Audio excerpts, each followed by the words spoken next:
আসন্ন জাতীয় সংসদ নির্বাচনে গণভোটে না জিতলে কি পরিস্থিতি হবে সে সম্পর্কে স্পষ্ট কোনো ধারণা নেই অনেকের। সমীকরণ বলছে না ভোট জিতলে বাড়বে প্রধানমন্ত্রীর ক্ষমতা, সেই সাথে রাষ্ট্রপতির ক্ষমা করার ক্ষমতাও বাড়বে।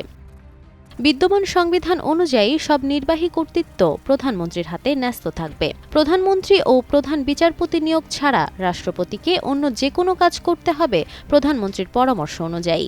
সাংবিধানিক পদে নিয়োগের ক্ষেত্রে প্রধানমন্ত্রীর ক্ষমতা আরও বাড়বে। এসব পদে নিয়োগের ক্ষেত্রে বিরোধী দলেরও মতামত দেওয়ার আর কোনো সুযোগ থাকবে না। গণভোটে যদি সম্মতি না পাওয়া যায়, আলী রিয়াজের মতে সবচেয়ে বড় যে সমস্যা হবে সেটা হচ্ছে সংবিধান সংশ্লিষ্ট বিষয়গুলো তখন সংখ্যাগরিষ্ঠ দল হিসেবে বিজয়ী হওয়া রাজনৈতিক দলগুলোর ইচ্ছার ওপর নির্ভরশীল হয়ে পড়বে।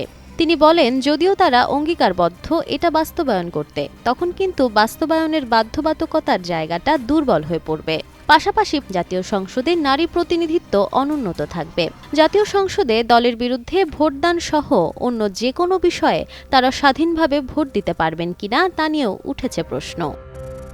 এবারের গণভোটে যদি না ভোট জেতে, তাহলে বহাল থাকবে রাষ্ট্রপতির ক্ষমতা। চাইলে তিনি যাকে ইচ্ছা তাকে ক্ষমা করতে পারবেন। এছাড়াও সংবিধান থাকবে অসংশোধিত। না ভোট হলে একজন সদস্য দুবার নয়, বরং যত খুশি তত মেয়াদে প্রধানমন্ত্রী হতে পারবেন। পাশাপাশি 10% নারী প্রার্থী রাখার বাধ্যবাধকতা থাকবে না রাজনৈতিক দলগুলোর।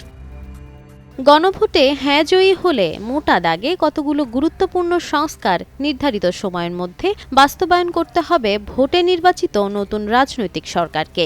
আর না জিতলে সংবিধান সংস্কার সংক্রান্ত এসব সংস্কারে আইনি কোনো বাধ্যবাধকতা থাকবে না নতুন সরকারের। এমনকি পুরো জুলাই সনদ বাস্তবায়নেও নতুন সরকার বাধ্য থাকবে না। এছাড়াও না ভোট জিতলে উচ্চকক্ষ থাকবে কিনা তা নিয়েও সংশয় রয়ে গেছে। তাই জবাবদিহি ও ক্ষমতার ভারসাম্য তৈরির সুযোগ কমে যাবে বলে মনে করছেন অনেকেই। না ভোট জিতলে সবার আগে ভারসাম্য হারাবে উচ্চকক্ষ, যার ফলে অতীতের মতো কোনো একটি দলের চাওয়ায় সহজেই সংবিধান সংশোধন করা যাবে।